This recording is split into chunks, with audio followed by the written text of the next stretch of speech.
Hi students, welcome to our online class. Now, we will electric field. Before that, I hope that you all are safe there. Okay. Now, we will study right. Now, we will free. College exam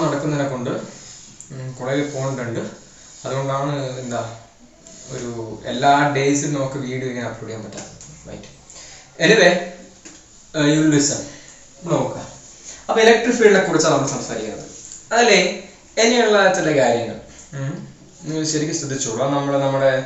learning in the okay. Now, we discuss the system, discrete charge in the system, continuous charge in the system. Right? Electric field expression electric field. Electric field is charge in space. Suppose here is a charge. I will call it as Q. Right. Now, Q charge is a charge in the vicinity, surroundings. Charge force experience.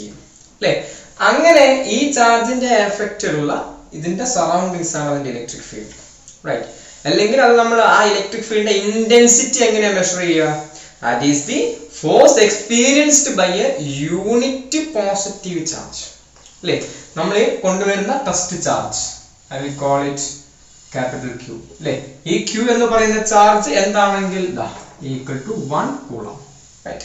Now, unit positive charge distance R. Yes. Now, R distance experience force R distance electric field. Clearly, unit charge unit positive charge experience force electric field in the intensity define. I can write electric field E equal to 1 by 4 pi epsilon 0, right? Q on charge divided by distance R square, right? Unit positive into 1, okay, 1. That is electric field. This is a vector quantity. So, the direction specify. So, direction is R in the direction R cap.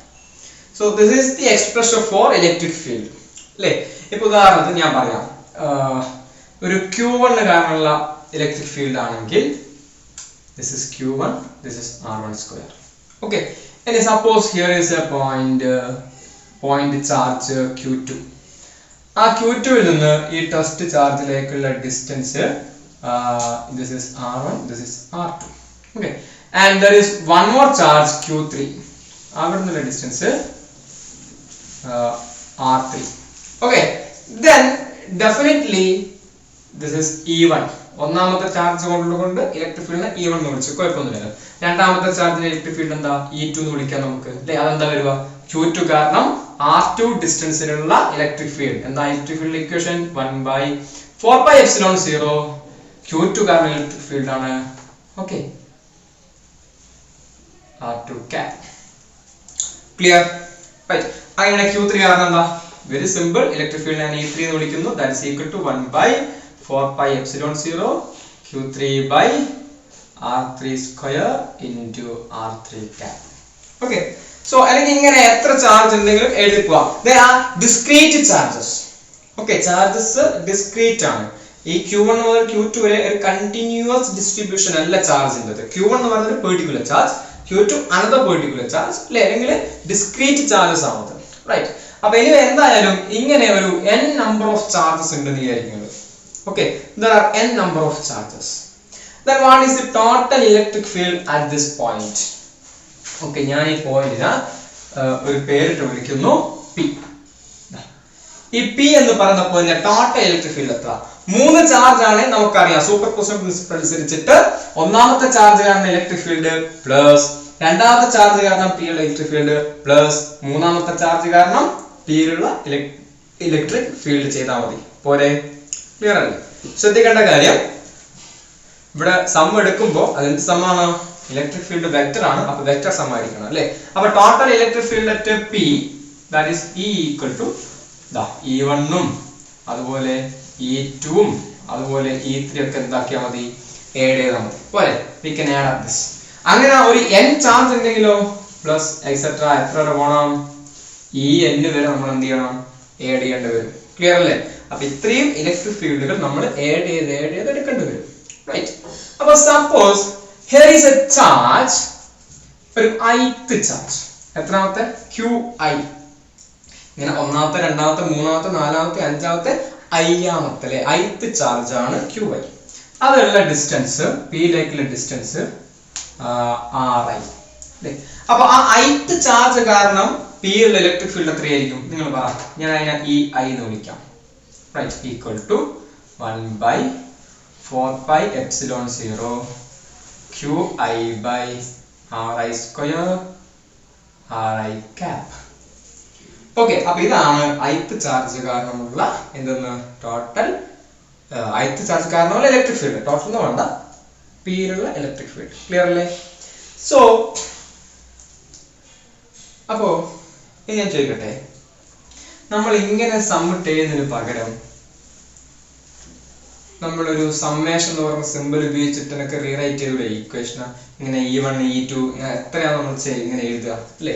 അപ്പൊ നമുക്ക് എളുപ്പത്തിൽ എന്ത് ചെയ്യാം, ഇപ്പൊ ith charge കാരണം electric field ആണെങ്കിൽ total electric ഫീൽഡിനെ നമുക്ക് 1/4πε0 കോൺസ്റ്റന്റ് അല്ലേ, summation I equal to 1 to n. എത്ര ചാർജ് ആണുള്ളത്? n ചാർജ് ആണുള്ളത് അല്ലേ? അപ്പൊ n വരെ സം ചെയ്യണം. Qi/Ri square Ri cap. നിങ്ങൾ ഈ എക്സ്പ്രഷൻ നോക്കിയാണ്. റൈറ്റ്. അപ്പൊ ഇതാണ് ടോട്ടൽ ഇലക്ട്രിക് ഫീൽഡ് കാണാനുള്ള expression. Right. For n number of discrete charges. ഇതെങ്ങനെ കിട്ടും? നിങ്ങൾ ആദ്യം I equal to 1 കൊടുക്കണം അല്ലേ? 1 കൊടുത്താൽ Q1/R1 സ്ക്വയർ R1 cap നാവും അല്ലേ? അപ്പൊ ഒന്നാമത്തെ E1 കിട്ടി. ഇനി I equal to 2 കൊടുക്കണം. അപ്പൊ Q2/R2 square R2 cap. Q2/R2 square R2 cap അല്ലേ? അങ്ങനെ I equal to n വരെ കൊടുത്താൽ ഇത് പ്ലസ് ഇതാണ് എക്സെട്ര എത്ര വരും? ഈ n വരെ സം ചെയ്ത് കിട്ടും. അപ്പൊ ഇങ്ങനെ സം ചെയ്തതിന് പകരം നമുക്ക് സമ്മേഷന്റെ സിമ്പിൾ ഉപയോഗിച്ചിട്ട് n charge I equal to 1 to n ആണ്. n വരെ എന്ത് ചെയ്യണം, നമ്മൾ ഇങ്ങനെ കൂട്ടി എടുക്കണം അല്ലെ? ഇങ്ങനെ ആഡ് ചെയ്ത് എടുക്കണം അല്ലെ? അപ്പൊ ഈ രീതിയിൽ എഴുതാം, കുഴപ്പമില്ല. പക്ഷെ ഇവിടെ നിങ്ങൾക്ക് സമ്മേഷൻ പോസിബിൾ ആയത് എന്തുകൊണ്ടാ? ദേ ആർ ഡിസ്ക്രീറ്റ് ചാർജസ് അല്ലെ? ഡിസ്ക്രീറ്റ് ചാർജ് സിസ്റ്റം ആയതുകൊണ്ട് ഇവിടെ ഇലക്ട്രിക് ഫീൽഡ് കാണാൻ ഓരോ ചാർജ് കാരണമുള്ള ഇലക്ട്രിക് ഫീൽഡും വെക്ടോറിക്കലി എന്ത് ചെയ്താൽ മതി, സം ചെയ്തെടുത്താൽ മതി. That we know, right? But now I am asking you, what is the situation? How can we calculate the total electric field at a point P if we have a continuous distribution of charge? അതായത് ഉദാഹരണത്തിന് ഇതൊരു ലൈനാണ്, ഇതൊരു വയറാണ്. Okay, ഇതില് നിങ്ങൾ continuously charge ചെയ്തിട്ടുണ്ട്, distribute ചെയ്തിട്ടുണ്ട്. Okay, ഇതുപോലെ Q1 Q2 Q3 എന്ന് പറഞ്ഞ പോലെ ഡിസ്ക്രീറ്റ് ചാർജ് അല്ല. ഈ വയർ കംപ്ലീറ്റ് ആയിട്ട് ഈ എൻഡ് മുതൽ ഈ എൻഡ് വരെ ത്രൂ ഔട്ട് ആയിട്ട് ചാർജസ് ഡിസ്ട്രിബ്യൂട്ട് ചെയ്യപ്പെട്ടിരിക്കുന്നു. അങ്ങനെയാകുമ്പോൾ നിങ്ങൾക്ക് ഇതുപോലെ സമ്മേഷൻ വെച്ച് എഴുതാൻ പറ്റുമോ? ഇവിടെ Q1 Q2 എന്ന് പറഞ്ഞാൽ നമുക്ക് ഓരോ ഡിസ്ക്രീറ്റ് ചാർജ് ആയിട്ട് പെറുക്കി എടുക്കാൻ പറ്റുമോ? ഇല്ല, തീർച്ചയായിട്ടും. അപ്പൊ ഇവിടെ നമ്മൾ സമ്മേഷന് പകരം ഇന്റഗ്രേഷൻ ഉപയോഗിക്കേണ്ടി വരും അല്ലെ? അപ്പൊ ഇനി മുതൽ നമ്മൾ കണ്ടിന്യൂസ് ചാർജ് ഡിസ്ട്രിബ്യൂഷൻ ആണെങ്കിൽ അല്ലെ, ഇതുപോലെ ഇങ്ങനെ എന്താ ഇവിടെ ഇങ്ങനെ മുഴുവനായിട്ട് എന്ത് ചെയ്യുന്നു, കംപ്ലീറ്റ് ആയിട്ട് ഇങ്ങനെ ചാർജ് ഡിസ്ട്രിബ്യൂട്ട് ചെയ്യപ്പെട്ടിരിക്കുകയാണ് എങ്കിൽ എങ്ങനെ ഇലക്ട്രിക് ഫീൽഡ് കാൽക്കുലേറ്റ് ചെയ്യാം? അത് വളരെ ടഫ് ആയിട്ടുള്ള ടോപ്പിക് ഒന്നുമല്ല. We will see that. Okay, so അതൊരു കാര്യം നിങ്ങൾ മനസ്സിലാക്കണം. ഞാൻ എപ്പോഴും മുമ്പേ ഒരു വാക്ക് ഉപയോഗിക്കുന്നത് ഡിസ്ക്രീറ്റ് ചാർജ് അല്ലേ? കാരണം ഇവിടെയൊക്കെ Q1 Q2 ഇതിനിടയിൽ ചാർജ് ഇല്ല, അല്ലെങ്കിൽ Q1 Q2 Q3 ആ ഡിസ്ക്രീറ്റ് ചാർജ് സിസ്റ്റം. അങ്ങനെ n ചാർജ് ഉണ്ടെങ്കിൽ I can use this equation. Okay, ഓരോന്നിനെയും കണ്ടിട്ട് ഈ ഇക്വേഷൻ ബൈഹാർട്ടിക്കേണ്ട ആവശ്യമൊന്നുമില്ല, കാരണം ഓരോന്നിനെയും കണ്ടിട്ട് എഴുതി ചെയ്താൽ മതി.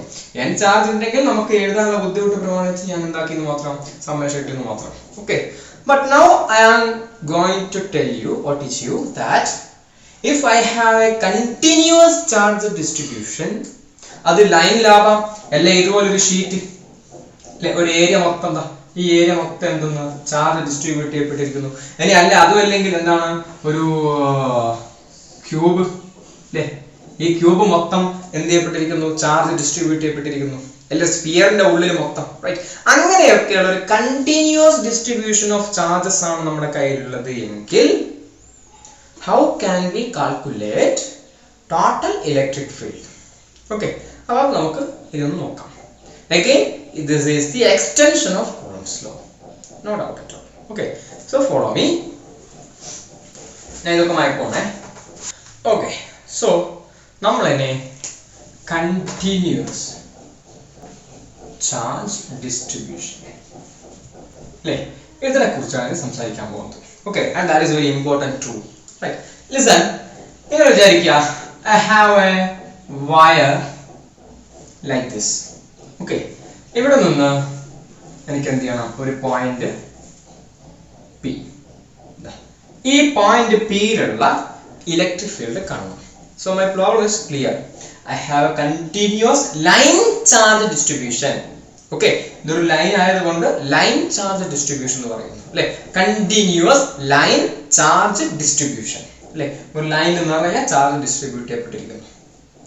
Then what is the total electric field at this point P? Okay, അത് കാണാൻ വേണ്ടിയിട്ട് നിങ്ങൾ ആദ്യം ഈ ഒരു കണ്ടിന്യൂസ് ചാർജ് ഡിസ്ട്രിബ്യൂഷൻ ഉള്ള ഈ ലൈനിൽ ഒരു സ്മോൾ സെഗ്മെന്റ്, ഒരു ചെറിയൊരു സെഗ്മെന്റ്, നമ്മൾ അതിനെ സാധാരണ വിളിക്കാറ് DL എന്നാണ് അല്ലേ, നമ്മൾ വെക്ടറിനുള്ള ഭാഗത്ത് കണ്ടതാണ് അല്ലേ. DL എന്ന് പറയുന്ന സ്മോൾ ലൈൻ സെഗ്മെന്റ്. ഓക്കെ, നമ്മൾ സ്മോൾ ഡിസ്പ്ലേസ്മെന്റ് അല്ലെ സ്മോൾ ലൈൻ സെഗ്മെന്റ് കൺസിഡർ ചെയ്യാം. തീർച്ചയായിട്ടും ഈ DL ൽ നിന്നും Pയിലേക്കുള്ള ഡിസ്റ്റൻസിനെ റൈറ്റ് നമുക്ക് എന്ത് വിളിക്കാം, R.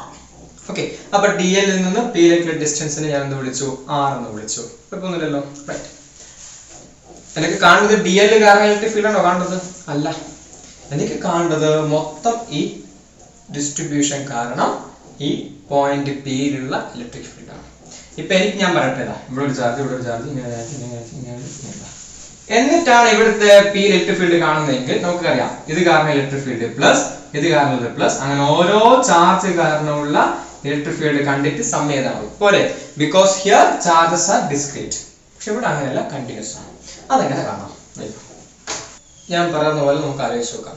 സപ്പോസ് ദിസ് സ്മോൾ എന്താ പറയാ line segment DL contains A charge DQ, small charge DQ. Okay, അപ്പൊ DQ എന്ന് പറയുന്നത് ഒരു ചെറിയ ചാർജ് ആണ്, അല്ലെങ്കിൽ ഒരു പോയിന്റ് ചാർജ് ഉള്ള ഒരു ചാർജ് ആണ് അല്ലെ. നേരത്തെ Q1 Q2 പോലെയുള്ള ഒരു ചെറിയ ചാർജ് ആണ് DQ, ഈ സ്മോൾ എലിമെന്റൽ ലെങ്തിലുള്ളത്.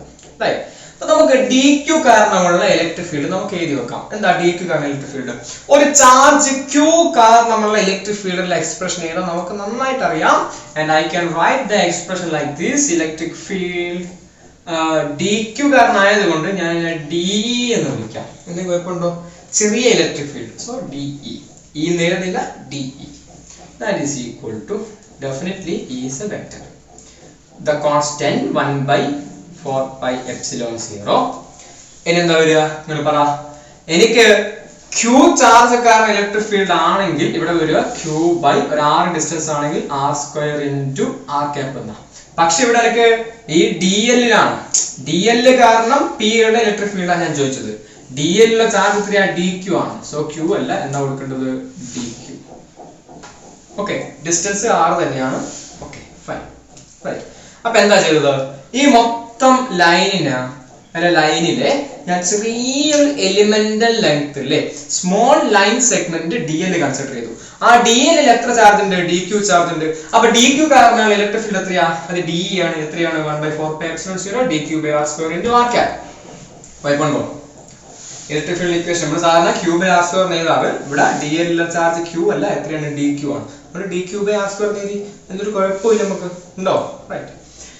Now again നമ്മുടെ പ്രശ്നം ഉത്തരായോ? നമുക്കിപ്പോ DQ കാരണമുള്ള ഇലക്ട്രിക് ഫീൽഡ് കിട്ടിയിട്ടുള്ളൂ. അങ്ങനെയുള്ള കുറെ DQ ഇവിടെ ഉണ്ട് അല്ലെ, കുറെ DL ലെങ്ത് ഇവിടെ ഉണ്ട്. ഇവിടെ ഇപ്പൊ സ്മോൾ ലെങ്ത് എടുത്തിട്ടുള്ളൂ. മൊത്തം ഈ ലെങ്ത്തിൽ ഇങ്ങനെയുള്ള കുറെ എന്തുണ്ട്, DL ഉണ്ട്. അല്ലെ. അപ്പൊ അതൊക്കെ കാരണമുള്ള ഇവിടുത്തെ ഇലക്ട്രിക് ഫീൽഡ് നമുക്ക് എന്ത് ചെയ്യണം, കാണണം അല്ലെ. അതിന് എന്ത് ചെയ്താൽ മതി, ഇതിപ്പോ DL കാരണമുള്ള അല്ലെ DQ കാരണമുള്ള കിട്ടി. അപ്പൊ മൊത്തം ഈ ലൈന് കാരണമുള്ള കിട്ടണമെങ്കിൽ നമ്മൾ ഈ DA എന്താക്കിയാൽ മതി, യെസ് ഓരോ കഷ്ണവും ഇങ്ങനെ അല്ലെ, ഇവിടുത്തെ DL പ്ലസ് ഇങ്ങനെ ഓരോ കഷ്ണം എന്ത് ചെയ്യുക, മുറിച്ച് നമ്മൾ എന്ത് ചെയ്യണം, ഓരോ കഷ്ണവും കാരണമുള്ള അല്ലെ ഓരോ സ്മോൾ DQവും കാരണം ഇലക്ട്രിക് ഫീൽഡ് കണ്ട് ആഡ് ചെയ്യണം അല്ലെ. അതിന് പകരമാണ് നമ്മൾ എന്ത് ചെയ്യാറ്, ഇതൊരു കണ്ടിന്യൂസ് ഡിസ്ട്രിബ്യൂഷൻ ആയതുകൊണ്ട് സമ്മേഷൻ ചെയ്യാതെ നമ്മൾ എന്ത് ചെയ്താൽ മതി, ഇന്റഗ്രേഷൻ ചെയ്താൽ മതി. പോരെ, ക്ലിയർ അല്ലേ? Okay fine. അപ്പൊ വളരെ ശ്രദ്ധിക്കേണ്ട കാര്യമാണ് ചോദ്യം. ഈ ഒരു കണ്ടിന്യൂസ് ലൈൻ ചാർജ് ഡിസ്ട്രിബ്യൂഷൻ കാരണം പിയിലുള്ള ടോട്ടൽ ഇലക്ട്രിക് ഫീൽഡ് എത്ര? അതിനുള്ള ഉത്തരം നമ്മൾ എങ്ങനെ നോക്കുന്നു, നമ്മൾ സ്മോൾ ലെങ്ത് കൺസിഡർ ചെയ്തു DL. DL DQ ചാർജ് ഉണ്ട്. അപ്പൊ DQ കാരണം പിയിലുള്ള ഇലക്ട്രിക് ഫീൽഡ് എക്സ്പ്രഷൻ ഞാൻ എഴുതി വെച്ചു. ഇനി അങ്ങനെ എത്ര DL ഉണ്ട്, എത്ര DQ ഉണ്ട്, കുറെ DQ ഉണ്ട്. അപ്പൊ ഓരോ DQ കാരണവും അല്ലെ ഇവിടെയുള്ള ഇലക്ട്രിക് ഫീൽഡ് കണ്ട് ആഡ് ചെയ്യണം. ഇത് കണ്ടിന്യൂസ് ആയതുകൊണ്ട് ആഡ് ചെയ്തവരെ എന്ത് ചെയ്താൽ മതി, ഇന്റഗ്രേറ്റ് ചെയ്താൽ മതി അല്ലെ.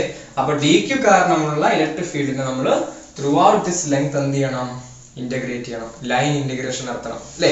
സോ ടോട്ടൽ ഇലക്ട്രിക് ഫീൽഡ് കാണണമെങ്കിൽ ഞാൻ ഇന്റഗ്രേറ്റ് ചെയ്യുന്നു, ആരെ, DA ഇന്റഗ്രേറ്റ് ചെയ്യണം. That will give you total electric field. Clear അല്ലേ? This is equal to 1/4 pi epsilon 0 constant ആണ്. 1/4 pi epsilon 0 integral line integral. ഈ ലൈനിലാണ് നമുക്ക് ഇന്റഗ്രേറ്റ് ചെയ്യേണ്ടത് അല്ലെ. DQ by D നെ ഇന്റഗ്രേറ്റ് ചെയ്യണ്ടേ. D എന്താ, 1/4 pi epsilon 0 DQ by r square into r cap. ഇത് കോൺസ്റ്റന്റ് ആയതുകൊണ്ട് പുറത്ത് വെച്ചു. ബാക്കി ആരാ, ഇത്രയും ടേം ഉള്ളിലുണ്ട്. DQ by r square into r cap. Clear അല്ലേ? So this is the expression for calculating total electric field. അപ്പൊ ഞാൻ ഈനെ മുമ്പിലേക്ക് ഇടാം. അപ്പൊ ഇതാണ് ടോട്ടൽ ഇലക്ട്രിക് ഫീൽഡ് കാണാനുള്ള എക്സ്പ്രഷൻ അല്ലെ. ഇവിടെ ഇന്റഗ്രേഷൻ സൈൻ ഇല്ലെങ്കിൽ DQ കാരണമുള്ള ഇലക്ട്രിക് ഫീൽഡ് മാത്രം. പക്ഷെ എനിക്ക് അങ്ങനത്തെ കുറെ DQ ഉണ്ട്. അപ്പൊ ഈ സാധനം എത്ര പ്രാവശ്യം എത്ര DQ ഉണ്ടോ അത്രയും പ്രാവശ്യം സമയം ചെയ്യണം. അതിന് നമ്മൾ എന്ത് ചെയ്യുന്നു, ആ കംപ്ലീറ്റ് ലെങ്ത്തിൽ ഇന്റഗ്രേറ്റ് ചെയ്യുന്നു. ക്ലിയർ അല്ലേ? റൈറ്റ്. ഇനി ഞാൻ ചോദിക്കട്ടെ, ഈ എക്സ്പ്രഷനെ ചെറുതായിട്ട് മാറ്റാൻ പോവാണ്, ഒരു പുതിയൊരു കൺസെപ്റ്റ് ഞാൻ കൊണ്ടുവരുന്നത്. ഓക്കെ, സപ്പോസ് ഇവിടെ ഞാൻ പറഞ്ഞ കാര്യം എന്താ, DL ലെങ്ത്തിൽ DQ ചാർജ് ഉണ്ട്. എന്താ DL ലെങ്ത്തിൽ DQ ചാർജ്. അപ്പൊ യൂണിറ്റ് ലെങ്ത്തിൽ എത്ര ചാർജ് ഉണ്ടാവും? എടോ 10 മുട്ടായിക്ക് 100 റുപ്യ ആണെങ്കിൽ ഒരു മുട്ടായിക്ക് എത്രയാ, 100/10 റുപ്യ. അതുപോലെ ചോദ്യം എന്തെന്ന്, ഇവിടെ DL ലെങ്ത്തിൽ DQ ചാർജ് ആണ്. അപ്പൊ യൂണിറ്റ് ലെങ്ത്തിലോ, DL ലെങ്ത്തിലാണ് DQ. DL ലെങ്ത്തിലെ ചാർജ് ആണ് DQ അല്ലെ. അപ്പൊ യൂണിറ്റ് ലെങ്ത്തിലെ ചാർജ് എത്ര ഉണ്ടാവും? അതിനെ ഞാൻ വിളിക്കുന്നത് ലാംഡ എന്ന. അപ്പോ ലാംഡ എന്താ, yes nothing but charge per unit length. Okay, charge per unit length അഥവാ ലൈൻ ചാർജ് ഡെൻസിറ്റി. എന്താ, ലൈൻ ചാർജ് ഡെൻസിറ്റി, അതായത് യൂണിറ്റ് ലെങ്ത്തിലെ ചാർജിന്റെ എമൗണ്ട്. ഓക്കെ, അതാണ് ലാംഡ. അതെത്ര കിട്ടുക, DL ലെങ്ത്തിൽ DQ ഉണ്ടെങ്കിൽ യൂണിറ്റ് ലെങ്ത്തിൽ എത്ര ഉണ്ടാവും, DQ by DL അല്ലേ. DL ലെങ്ത്തിൽ DQ ഉണ്ട്, അപ്പൊ യൂണിറ്റ് ലെങ്ത്തിലോ DQ by DL ഉണ്ടാവും. ക്ലിയർ അല്ലേ? ഫൈൻ. അപ്പോ lambda equal to DQ by DL ആണ്. എന്താ ലാംഡ, ചാർജ് പെർ യൂണിറ്റ് ലെങ്ത് അഥവാ ലൈൻ ചാർജ് ഡെൻസിറ്റി. ക്ലിയർ അല്ലേ? അപ്പോ DL DQ charge, then unit ലെങ്ത്തിലെ ചാർജ് ലാംഡ എന്ന് പറഞ്ഞാൽ DQ by DL ആണ്. അതിൽ വലിയ അതിശയമൊന്നുമില്ലല്ലോ അല്ലേ? ക്ലിയർ അല്ലേ? റൈറ്റ്. അങ്ങനെ ഇവിടുന്ന് DQ എന്ന് കിട്ടും. This implies DQ equal to DL ഇങ്ങോട്ട് പറയാം. അപ്പൊ ലാംഡ ഇൻറ്റു DL. അപ്പൊ യൂണിറ്റ് ലെങ്ത്തിൽ ലാംഡ ചാർജ് ഉണ്ട്. അപ്പൊ ഇൻറ്റു DL ചെയ്താൽ DL ലെങ്ത്തിലെ ചാർജ് കിട്ടും. അതല്ല DQ. Right, no problem. So DQ equal to lambda DL എന്ന് കിട്ടി. ക്ലിയർ അല്ലേ? ഫൈൻ. അങ്ങനെയാണ് ഇവിടെ DQന് പകരം ഞാൻ ലാംഡ DL കൊടുക്കുകയാണ്. അപ്പൊ എന്താ വരിക, electric field equal to 1/4 pi epsilon 0 line integral DQ എന്ന് കൊടുക്കുന്നു lambda DL by r square r square r cap. Clear അല്ലേ? Okay, fine. ഇനി ഒരു കാര്യം പറയട്ടെ, നിങ്ങൾക്ക് ഞാൻ ഒന്ന് റീഅറേഞ്ച് ചെയ്യാതെ ഇത് നമ്മൾ ഇന്റഗ്രേഷൻ ചെയ്യുമ്പോൾ ഡി എല്ലാം അവസാനത്തിൽ വെക്കാറ്. അപ്പൊ അങ്ങനെ വേണം ഒന്ന് മാറ്റിയിട്ട് ഒന്ന് ഭംഗിക്ക് വേണ്ടിയിട്ട്. No problem, this is fine. 1/4 pi epsilon 0 line integral lambda into R cap, ഈ ആർ ക്യാപ് മുമ്പിൽ ഇട്ടു, by R square into D L. So ഇതാണ് ഒരു ലൈൻ ചാർജ് കാരണമുള്ള ഇലക്ട്രിക് ഫീൽഡ് എക്സ്പ്രഷൻ. അപ്പൊ ഒരു ലൈൻ ചാർജ് ഡിസ്ട്രിബ്യൂഷൻ കാരണം total electric field at P എന്താണ്? ഇത് ചെയ്താൽ മതി പോലെ. Lambda is the line charge density, that means charge per unit length അല്ലേ? അപ്പൊ ലാംഡയുടെ യൂണിറ്റ് എന്താ വരുക? Charge per unit length Q by L ആണ് അല്ലേ? ചാർജ് ബൈ ലെങ്ത് ആണ്, അപ്പോ coulomb per metre. Okay, charge per length, അപ്പൊ കൂളം പെർ മീറ്റർ ആണ് ലാംഡയുടെ യൂണിറ്റ്. ഓക്കെ, ഇലക്ട്രിക് ഫീൽഡിന്റെ യൂണിറ്റ് എന്താ വരിക?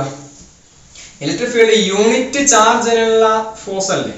അല്ലേ? അപ്പൊ ഫോഴ്സ് ആണ്, അതുകൊണ്ട് തന്നെ ഇലക്ട്രിക് ഫീൽഡിന്റെ യൂണിറ്റ് മറക്കരുത്. ഇലക്ട്രിക് ഫീൽഡ് ഫോഴ്സ് ആണ്, അപ്പൊ ന്യൂട്ടൺ. ബട്ട് എന്ത് ഫോഴ്സാ? യൂണിറ്റ് ചാർജിനുള്ള ഫോഴ്സാ. So newton per metre. Okay, unit മറക്കരുത്. പ്രോബ്ലം ചെയ്ത യൂണിറ്റ് നിർബന്ധമായിട്ടുണ്ട്. Okay, electric field newton per metre ആണ്. ഓക്കെ, അതേസമയം ലാംഡ ന്യൂട്ടൺ എന്താ? കൂളം പെർ മീറ്റർ ആണ്. ഓക്കെ, അപ്പൊ ഇത്രയും കാര്യം ഓർമ്മ ഉണ്ടാവല്ലോ. ക്ലിയർ അല്ലേ? ഫൈൻ. അപ്പൊ ഇതാണ് ഒരു ലൈൻ ചാർജ് ഡിസ്ട്രിബ്യൂഷൻ കാരണമുള്ള total electric field. Okay dear students, ചില കാര്യങ്ങൾ നമുക്ക് പറയാം. എടോ, lambda charge per unit length ആണ്. അത് മിക്ക കേസിലും അതൊരു കോൺസ്റ്റന്റ് ആയിരിക്കും. ഞാൻ ഇങ്ങനെ ഒരു യൂണിഫോംലി ചാർജ് ഡിസ്ട്രിബ്യൂട്ട് ചെയ്യപ്പെട്ട ഒരു ലൈൻ ആണെങ്കിൽ നിങ്ങൾ ഇവിടെ എവിടെ ഒരു യൂണിറ്റ് ലെങ്ത് എടുത്താലും അതിലെ ചാർജ് കോൺസ്റ്റന്റ് ആയിരിക്കൂലേ? That means lambda is a constant. അങ്ങനെയുള്ള സമയങ്ങളിൽ നിങ്ങൾക്ക് ലാംഡയെ പുറത്തെടുക്കാം. ഓക്കെ, ഇന്റഗ്രേഷനുള്ളിൽ R cap R square T L ഉണ്ടാവും. But there are some situations where ഇങ്ങനെ എന്താ lambda may vary with R, അല്ലെങ്കിൽ ലാംഡക്ക് എന്ത് വരാം? വേരിയേഷൻസ് വരാം. ഓക്കെ, അങ്ങനെയുള്ള സിറ്റുവേഷൻസും ചില സമയത്ത് ഉണ്ടാവാറുണ്ട്. അല്ലെ ചാർജ് ഡെൻസിറ്റിക്ക് വേരിയേഷൻ വരുന്നു. ഇപ്പൊ ഒരു സ്പിയർ ആണെന്നിരിക്കും, ലൈനൊക്കെ ഇവിടെ ഒരു സ്പിയർ ആണെന്നിരിക്കും. സ്പിയറിന്റെ സെന്ററിന്ന് സർഫേസിലേക്ക് വരുന്നു. അതായത് റേഡിയസ് കൂടി തന്നെ സ്പിയറിന്റെ സെന്റർ നിങ്ങൾ സർഫേസിലേക്ക് വരുന്നു. പക്ഷെ ആറിനനുസരിച്ചിട്ട് ചാർജ് ഡെൻസിറ്റിയിൽ മാറ്റേണ്ടത് വിചാരിക്കുക. അതായത് സ്പിയറിലെ ചാർജ് എങ്ങനെയല്ല യൂണിഫോംലി അല്ല ഡിസ്ട്രിബ്യൂട്ട് ചെയ്യപ്പെട്ടിരിക്കുന്നത്. ഈ സ്പിയറിനുള്ളിൽ സെന്ററിൽ ചാർജ് ഇല്ലെന്ന് വിചാരിക്കും, തൊട്ട് മേലെ കുറച്ച് ചാർജ്, മേലേക്ക് വരുന്നതോറും ചാർജ് കൂടി കൂടി വരുന്നു എന്ന് പറഞ്ഞാൽ യൂണിഫോംലി ആണോ ചാർജ് ഡിസ്ട്രിബ്യൂട്ട് ചെയ്യപ്പെട്ടിരിക്കുന്നത്? അല്ല. അങ്ങനെ ആവുമ്പോൾ അവിടുത്തെ ചാർജ് ഡെൻസിറ്റി എന്ന് പറയുന്നത് അതൊരു കോൺസ്റ്റന്റ് ആയിരിക്കത്തില്ല. That's a function of R അല്ലേ? അങ്ങനെ ആവുമ്പോൾ നിങ്ങൾക്ക് ലാംഡ, അല്ലെങ്കിൽ അടുത്ത നമ്മൾ സർഫേസിന്റെ ആണെങ്കിൽ അവിടെ സർഫേസ് ചാർജ് ഡെൻസിറ്റി വരും ലൈനിന് പകരം. വോളിയം ആണെങ്കിൽ വോളിയം ചാർജ് ഡെൻസിറ്റി വരും. അതൊന്നും എന്തല്ല കോൺസ്റ്റന്റ് ആയിരിക്കണം എന്നില്ല. Okay, there are such situations. പക്ഷേ നമ്മൾ ഈ തേർഡ് സെമിസ്റ്ററിൽ കാണുന്ന ഒരു നല്ല ശതമാനം പ്രോബ്ലംസിലും ലാംഡ എന്താണ്? കോൺസ്റ്റന്റ് ആണ്. ഓക്കെ, അല്ലാത്ത പ്രോബ്ലം നമ്മൾ ചെയ്യുന്നുണ്ട്, നിങ്ങൾക്ക് അങ്ങോട്ട് മനസ്സിലാവും. ഓക്കെ, അപ്പൊ ഓർമ്മിക്കുക, ലാംഡ ഈസ് കോൺസ്റ്റന്റ്. ഇതൊരു യൂണിഫോമിനെ ഡിസ്ട്രിബ്യൂട്ട് ആണെങ്കിൽ ലാംഡ കോൺസ്റ്റന്റ് ആയിരിക്കും, അല്ലെങ്കിൽ ലാംഡ കോൺസ്റ്റന്റ് അല്ല, ഇന്റഗ്രേഷന്റെ ഉള്ളിൽ തന്നെ വെക്കണം. കോൺസ്റ്റന്റ് ആയ ആളുകൾക്ക് പുറത്തെടുക്കാം. Okay, fine. അതുകൊണ്ടാണ് ഞാൻ ഇപ്പൊ ലാംഡയെ ഇവിടെ ഉള്ളിൽ തന്നെ വെച്ച്. നിങ്ങൾക്ക് ചോദിക്കാം, ഇതൊരു ചാർജ് ഡെൻസിറ്റി അല്ലേ, അപ്പോ ഇവിടെ എവിടെ ഞാൻ സർഫേസ് ലൈൻ ചാർജ് ഡെൻസിറ്റി കണ്ടാലും കോൺസ്റ്റന്റ് അല്ലേ, സോ ഈ ലാംഡയെ എനിക്ക് പുറത്തെടുത്തൂടെ എന്നുള്ളത് ന്യായമായ ക്വസ്റ്റ്യൻ ആണ്. പക്ഷെ എന്താ കുഴപ്പം? യൂണിഫോമിലി അല്ല ചാർജ് ഡിസ്ട്രിബ്യൂഷൻ എങ്കിൽ ലാംഡ വേരി ചെയ്യും. I can take lambda outside of the integration. Okay, അപ്പൊ തൽക്കാലം ജനറലി നമ്മൾ എഴുതുമ്പോൾ ഇങ്ങനെ തന്നെ വെച്ചോളൂ, നോ പ്രോബ്ലം. ബട്ട് നമ്മൾ പ്രോബ്ലം അനുസരിച്ചിട്ട് ലാംഡ പുറത്തെടുക്കാം, ഉള്ളിൽ വെക്കുന്ന സമയത്ത് ഉള്ളിലും വെക്കാം, നോ പ്രോബ്ലം. ഓക്കെ, ഒരു സ്പിയറിന്റെ കാര്യം നമ്മൾ ചെയ്യുന്നുണ്ട്. റൈറ്റ്, അപ്പൊ ഇവിടെ ഞാനിപ്പോ ലൈനല്ലേ പറഞ്ഞിട്ടുള്ളൂ. അപ്പൊ ഒരു സർഫേസ് ആണെങ്കിലോ എങ്ങനെ ഉണ്ടാവും നമുക്ക് നോക്കാം. ഒരു ശ്രദ്ധിച്ചോ. Here is a surface. Right, ഈ സർഫേസിൽ കണ്ടിന്യൂസ്ലി ചാർജ് എന്ത് ചെയ്യുന്നു? ഡിസ്ട്രിബ്യൂട്ട് ചെയ്യപ്പെട്ടിട്ടുണ്ട്. നേരത്തെ തന്നെ ഡിസ്ക്രീറ്റ് അല്ല, ഈ സർഫേസ് മുഴുവനായിട്ടും ചാർജ് ഡിസ്ട്രിബ്യൂട്ട് ചെയ്യപ്പെട്ടിരിക്കുന്നു. So this is a continuous charge distribution. But ലൈനിലല്ല, ഒരു സർഫേസ് നിറയാണ് അല്ലെ, ഒരു സർഫേസ് മുഴുവനായിട്ടാണ്. റൈറ്റ്, സോ ഇത് കാണണമെങ്കിൽ വീണ്ടും നിങ്ങൾ നേരത്തെ പറഞ്ഞ പോലെ തന്നെ ഒരു പി ഡിസ്റ്റൻസിലുള്ള അല്ലെ പി എന്ന് പറയുന്ന പോയിന്റിലുള്ള ഇലക്ട്രിക് ഫീൽഡാണ് കാണുന്നത്. നിങ്ങൾ എന്ത് ചെയ്യുക? ഈ സർഫേസിൽ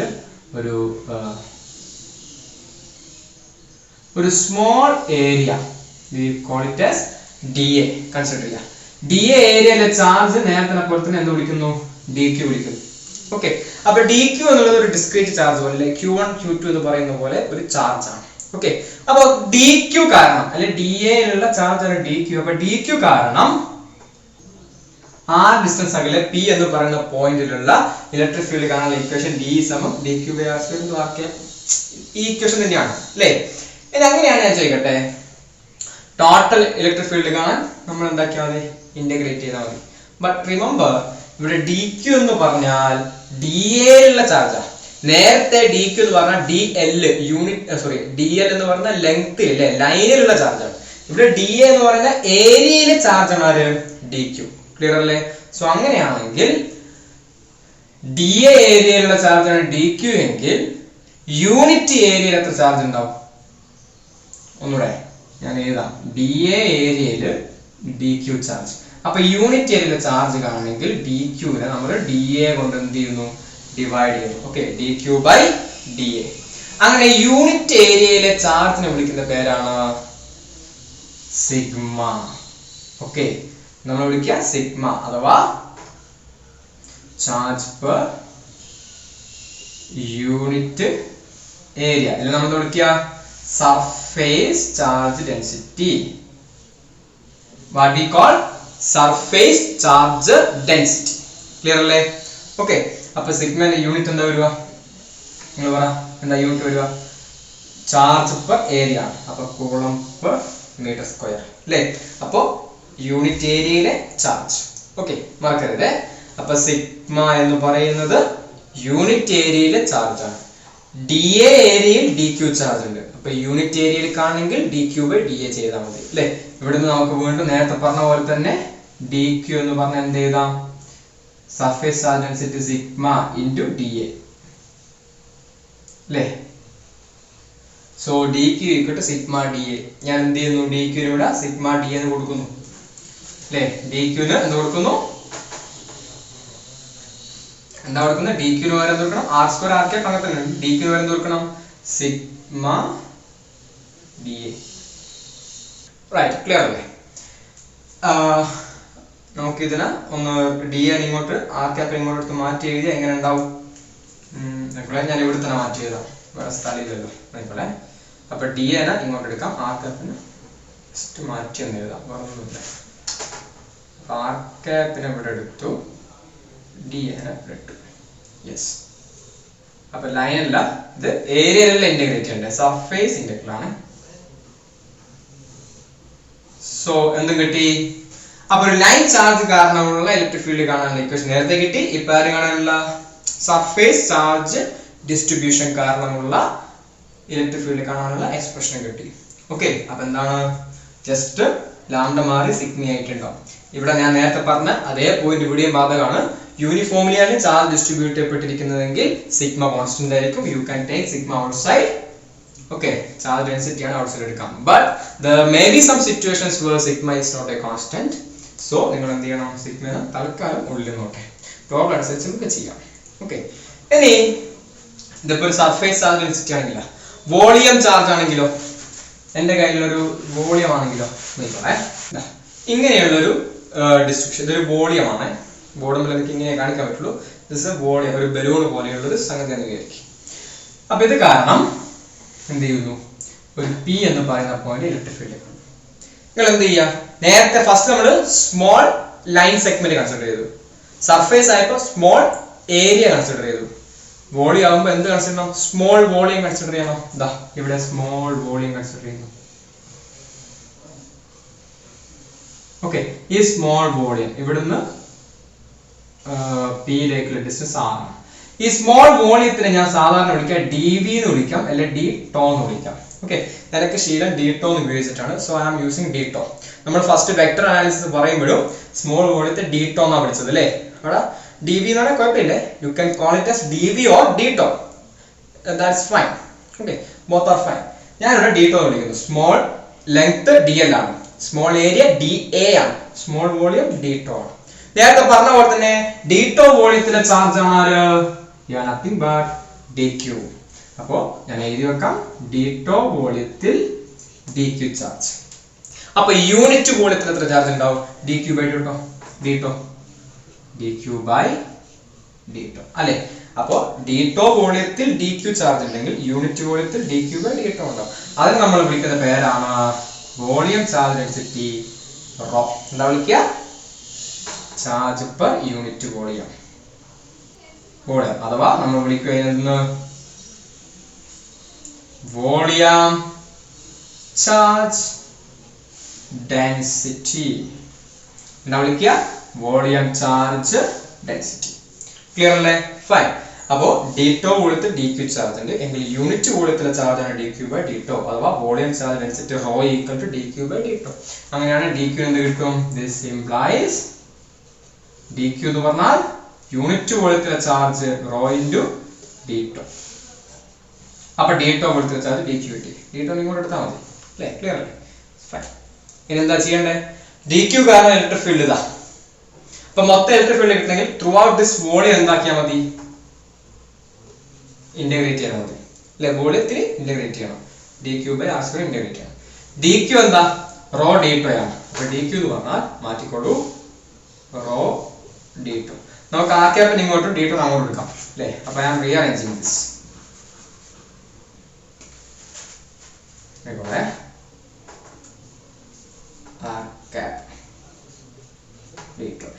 സോ വോളിയം ചാർജ് ഡെൻസിറ്റി കാരണമുള്ള എന്താ ഇലക്ട്രിക് ഫീൽഡ് കാണാൻ എക്സ്പ്രഷൻ കിട്ടി. അപ്പൊ ഇങ്ങനെ ഒരു വോളിയം ഡിസ്ട്രിബ്യൂഷൻ ഓഫ് ചാർജ് ആണതെങ്കിൽ you use this expression. Surface charge distribution ആണെങ്കിൽ use this expression. Line charge distribution ആണെങ്കിൽ യൂസ് ദിസ് എക്സ്പ്രഷൻ. ആകെ ലാംഡ സിഗ്മ റോ മൂന്നാളുകൾ മാറി വരും. അഗൈൻ ഇവിടെ ഓരോ പോയിന്റിലും ഈ റോക്ക് ഡിഫറെന്റ് വാല്യൂ ആണെങ്കിൽ rho depends on R. That means റോനെ ഇന്റഗ്രേഷനുള്ളിൽ ഇടണം. ഓക്കെ, യൂണിഫോമി അല്ല ചാർജ് ഡിസ്ട്രിബ്യൂട്ട് ചെയ്യപ്പെട്ടിരിക്കുന്നത്. അങ്ങനെ അല്ലാത്ത കേസിൽ മിക്ക കേസും നമ്മൾ എടുക്കുന്നത് സ്പിയർ ക്യൂബ് ഒക്കെ ആയിരിക്കും. ഓക്കെ, അവിടെയൊക്കെ യൂണിഫോംലി ചാർജ്ഡ് എന്നാണ് നമ്മൾ പറയാറ്. യൂണിഫോംലി ചാർജ്ഡ് സ്പിയർ നമ്മൾ പ്ലസ് ടു ഒക്കെ ചെയ്തിട്ടുണ്ട് അല്ലേ? അതുകൊണ്ട് നിങ്ങൾക്ക് ഇവിടെയൊക്കെ റോനെ പിടിച്ചിട്ട് നേരെ ഇൻഡക്ഷൻ പുറത്തിടാൻ പറ്റും. ഓക്കെ, മിക്ക പ്രോഡക്റ്റും അങ്ങനെയാണ്. അല്ലാത്തത് ഞാൻ ചെയ്ത് കാണിക്കും. Okay, no problem. വലിയ പണിയൊന്നുമില്ല, ഇന്റഗ്രേഷൻ ചെയ്യാൻ അറിയുന്നത് മാത്രം. ഓക്കെ, അപ്പോ ഈ മൂന്ന് എക്സ്പ്രഷനും പഠിച്ചു വെക്കുക. ഇവിടെ ടെക്സ്റ്റ് ബുക്കിൽ rho of R, sigma of R എന്നൊക്കെ കൊടുത്തിട്ടുണ്ടാവും. Because that may be depends on R. Okay, ഞാൻ തൽക്കാലം ഇങ്ങനെ സിംപ്ലിഫൈഡ് ആയിട്ട് ചെയ്യുന്നു. അത്രയേ ഉള്ളൂ. ക്ലിയർ അല്ലേ? അപ്പൊ എന്തായാലും കുറെ സമയമായിട്ടുണ്ട്, നിങ്ങൾക്ക് കാണാൻ ബുദ്ധിമുട്ടുണ്ടാവും. അതുകൊണ്ട് എന്തൊരു പ്രോബ്ലം ചെയ്യണം. ഈ ഐഡിയ വെച്ചിട്ട് എന്താ കണ്ടിന്യൂസ് ചാർജ് ഡിസ്ട്രിബ്യൂഷനുള്ള ഒന്ന് രണ്ട് പ്രോബ്ലം നമുക്ക് ചെയ്യാം. കഴിഞ്ഞ ക്ലാസ്സിൽ നമ്മൾ രണ്ട് ചാർജ് അല്ലേ, പ്ലസ് ക്യൂ ചാർജ് വെച്ചിട്ട് കണ്ടു. നിങ്ങൾ എന്ത് ചെയ്തു? പ്ലസും ഒന്നും മൈനസും വെച്ചിട്ട് നിങ്ങൾ കണ്ടു അല്ലേ? നമുക്ക് എന്ത് ചെയ്യാം? ഇങ്ങനെ ഡിസ്ക്രീറ്റ് രണ്ട് ചാർജ് എടുക്കുന്നതിന് പകരം ഒരു ലൈൻ ഇവിടെ മുതൽ ഇവിടെ വരെ കണ്ടിന്യൂസ്ലി ചാർജ് എന്ത് ചെയ്യുന്നു? യൂണിഫോംലി ഡിസ്ട്രിബ്യൂട്ട് ചെയ്യപ്പെട്ടിരിക്കുന്നു. അപ്പൊ ഇവിടെയുള്ള ലൈൻ ചാർജ് ഡെൻസിറ്റി ലാംഡയാണ്. അങ്ങനെയാണെങ്കിൽ ഒരു z ഡിസ്റ്റൻസ് അകലെയുള്ള ഇലക്ട്രിക് ഫീൽഡ് എത്ര? അപ്പൊ നേരത്തെ രണ്ടറ്റത്ത് മാത്രമായിരുന്നെങ്കിൽ ഇനി കണ്ടിന്യൂസ്ലി ചാർജ് ഡിസ്ട്രിബ്യൂട്ട് ചെയ്യപ്പെട്ടിട്ടുണ്ട്. അങ്ങനെയാണ് ഇലക്ട്രിക് ഫീൽഡ് എത്ര? അത് നമുക്ക് അടുത്ത ക്ലാസ്സിൽ കാണാം. ഓക്കെ, സോ അൺടിൽ നിങ്ങൾ നന്നായിട്ട് പഠിക്കുക. ഞാൻ പറഞ്ഞു വെക്ടർ നന്നായിട്ട് അറിയാമെങ്കിൽ നമുക്കിപ്പോ ഇങ്ങനത്തെ ഇക്വേഷനും കാര്യങ്ങളൊക്കെ തന്നെ വെക്ടർ അനാലിസിസ് ആണ് അല്ലെ? കംപ്ലീറ്റ് അല്ലെങ്കിൽ ഇന്റഗ്രേഷനും കാര്യങ്ങളൊക്കെയാണ് വരാൻ പോകുന്നത്. സോ ആ ഫസ്റ്റ് പാഠം നന്നായിട്ട് തറാക്കി വെക്കുക. വീഡിയോസ് ഉണ്ടല്ലോ യൂട്യൂബിലുണ്ട്, കാണുക. ഇതും കണ്ടിട്ട് അടുത്ത ക്ലാസ് വരിക. Okay, so thank you.